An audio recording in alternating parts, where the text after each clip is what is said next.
पवित्र शास्त्राचे वाचन करण्यापूर्वीची प्रार्थना. हे देवा, तुझा शब्द वाचत असताना आम्हाला तुझी ओळख होऊ दे. तुझे प्रेम व तुझे स्मरण रोजच्या जीवनात होण्यासाठी तू आम्हाला मदत कर. तुझा पवित्र शब्द आमच्या जीवनासाठी कशा प्रकारे लागू करावा याची समज दे. हे पवित्र आत्मे आमच्यातील अज्ञान दूर कर. आमच्या कुटुंबात आणि या जगात हा पवित्र शब्द वाचत असताना तुझ्याविषयी व इतरांविषयी आमच्या हृदयात प्रेम प्रज्वलित कर. आमेन. गुरुवार तारीख 23 जुलै. पहिले वचन इर्मया अध्याय 2 उवी 1 ते 3, 7 ते 8 आणि 12 ते 13.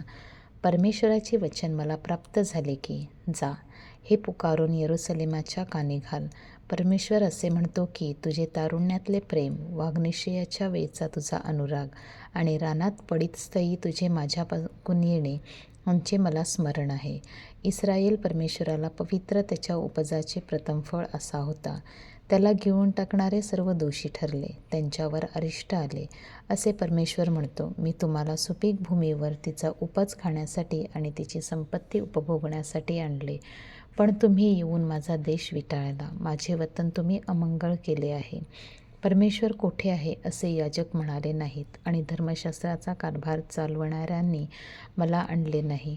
अधिपतीही माझ्यावरच उलटले. संदेष्टे बाल देवताच्या नावाने भाषणे करू लागले आणि निरर्थक गोष्टींच्या मागे लागले. हे आकाशा, हे पाहून भयचीत हो, थरथर काप, शुष्क होऊन जा, असे परमेश्वर म्हणतो. कारण माझ्या लोकाने दुहेरी दुष्कर्मे केली. मी जो जिवंत पाण्याचा झरा त्या मला त्यांनी सोडले आणि ज्यात पाणी राहणार नाही असे फुटके हौद आपल्यासाठी खोदून तयार केले.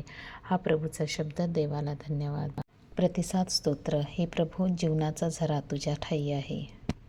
शुभवर्तमान. मत्तेय अध्याय 13 ओवी 10 ते 17. शिष्य जवळ येऊन येशूला म्हणाले, आपण त्यांच्याबरोबर दाखल्याने का बोलता? त्याने त्यांस उत्तर दिले, स्वर्गाच्या राज्याची रहस्ये जाणण्याचे ज्ञान तुम्हास दिलेले आहे, परंतु त्यांना दिलेले नाही. कारण ज्या कुणाजवळ आहे त्याला दिले जाईल आणि त्याला भरपूर होईल, परंतु ज्या कुणाजवळ नाही त्याचे जे असेल ते देखील त्याच्यापासून काढून घेतले जाईल. यास्तव मी त्यांच्याबरोबर दाखल्याने बोलल्यास ते पाहत असता पाहत नाहीत आणि ऐकत असता ऐकत नाहीत आणि त्यांना समजतही नाही. यशयाचा संदेश त्यांच्याविषयी पूर्ण होत आहे, तो असा की, तुम्ही ऐकाल तर खरे, परंतु तुम्हाला समजणारच नाही, आणि पाहाल तर खरे, परंतु तुम्हाला दिसणारच नाही. कारण ह्या लोकांचे अंतःकरण जड झाले आहे. ते कानाने म्हणता ऐकतात आणि त्यांनी आपले डोळे मिटून घेतले आहेत, ह्यासाठी की त्यांनी डोळ्यांनी पाहू नये, कानांनी ऐकू नये, अंतःकरणाने समजू नये, वळू नये आणि मी त्यांना बरे करू नये. पण धन्य तुमचे डोळे, कारण ते पाहत आहेत, आणि तुमचे कान, कारण ते ऐकत आहेत.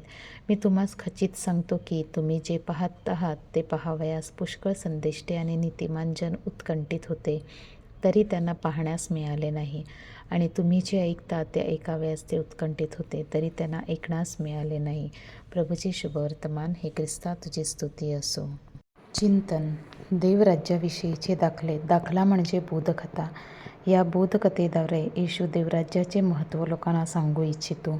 दैनंदिन जीवनातल्या वस्तूंची व व्यवसायांची उदाहरणे देऊन येशू त्यांना हे दाखले सांगतो, जेणेकरून ते त्यांना लगेच समजतील व लक्षातही राहतील.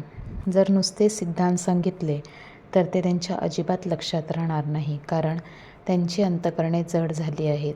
म्हणून येशू लोकांबरोबर दाखल्याने बोलतो. ज्यांना देवाची व त्याचे सत्य जाणण्याची गरज आहे व ते शिकण्याची त्यांची इच्छा आहे, अशा नम्र आणि विश्वासू लोकांनाच देवराज्याचे दाखले सांगितले जातील. आपण जर खुल्या मनाने आणि हृदयाने येशूचा दाखल्यांमार्फत सांगितलेल्या त्याच्या शिकवणीचा स्वीकार केला तर स्वर्गात आपले प्रतिफळ मोठे असेल. आज आपण स्वीडन देशाची संत ब्रिजिट यांची स्मृती साजरी करीत आहोत. पतीच्या निधनानंतर त्यांनी जगातील सर्व मोहमायांचा त्याग केला आणि एक तपस्वी जीवन जगल्या. सर्व विधवा महिलांची ती आश्रयदाती संत आहे.